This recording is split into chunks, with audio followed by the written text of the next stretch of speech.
to another little video where we share with you cool ways to incorporate exercises that can really help support your hypermobile body. Yeah, so today we're going to talk about proprioception, which is just the ability to understand where you are in space as you move through movements. Yeah, and even if you are balancing, the little twitches that our body makes to keep us balancing, this is your proprioception giving feedback all the time. Yeah, we use our proprioception all the time in everyday life and in our yoga practice, but as hypermobile people, we tend to have a little bit of a problem with proprioception. So this is really, really helpful to train this, and so that's what we're going to do in this video. Yes, we are. So let's start with feet. We have a rolled up yoga mat here, and remember that when you're in your own personal practice, I highly recommend sometimes propping one of these rolled up mats under your feet to really challenge your balance in a new way. So Adele, why don't you hop on with one foot and then just start playing around with the free leg kind of going in lots of different ways, and again letting your proprioception help you stay on your balance. Yeah, so I don't know if you guys can see, but what's happening is the very expected thing that my standing foot is kind of moving around as I kind of recalibrate my center of gravity. A really fun exercise that Adele taught me is put one block in your hand and then practice just placing it in lots of different places in front of you. The rule is you put it down with your right hand, you have to pick it up wherever it is with the left hand. Sorry, I think that's out of frame, but yeah. So you guys get the idea. Put it down with your left hand, I have to then pick it up nice with my right. And this is a really great way to really challenge your balance, your proprioception. It's fantastic for your brain, but I think a good question is, but how would you do that for your upper body? Because having your wrists on a soft surface can be problematic. To have that much extension on a soft surface isn't really healthy.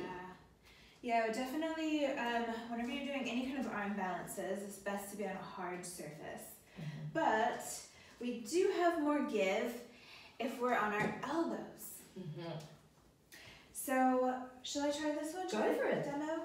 So if you've got any kind of like little puff like this, or any like a Swiss ball, something that's a little bit kind of wobbly and unstable, you can just prop yourself up like in a forearm plank on it and sort of rock forwards and backwards.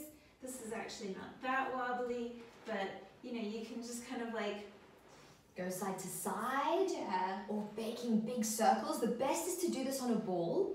A Swiss ball or a gym ball are fantastic because you can just like stir your arms in one direction and then the other, and that really challenges the muscles around the shoulders, the proprioception in your core, and if you're smart, you'll engage everything so that you learn to rewire those systems in your body. Yeah, I'm telling you, 10 seconds on that, and you'll be feeling like you've been in the gym for an hour. Absolutely. So sometimes it's about doing smart things that challenge your body, and therefore you don't need as much time in your exercises. Yeah, and like we've done in other videos, we want to talk about how to apply this into just everyday life. And the first thing I think of is like, well, we both live here in London where we're very often on the tube. So if you live in a big city where you're on a train or a bus or something like this, then you can apply it where instead of getting a seat on the train, take your journey standing up so that as the train is then moving around, or the bus, you know, is like weaving through traffic, you have to use the proprioception of your feet, or maybe even challenge yourself, look a little bit like a weirdo. You're like, you know, your fellow commuters can stare, it's okay, and see how much you can kind of hold on to your balance as the train or bus is moving while you're standing on one foot. But 2 feet is also good. If you are living near a beach, I highly recommend surfing, which is really fantastic for your proprioception. You're on that wobbly board, but what other cool ways can they incorporate it into life? Whoa, when you said beach, I thought about doing handstands on the sand. Yeah, handstands on the sand are really useful too.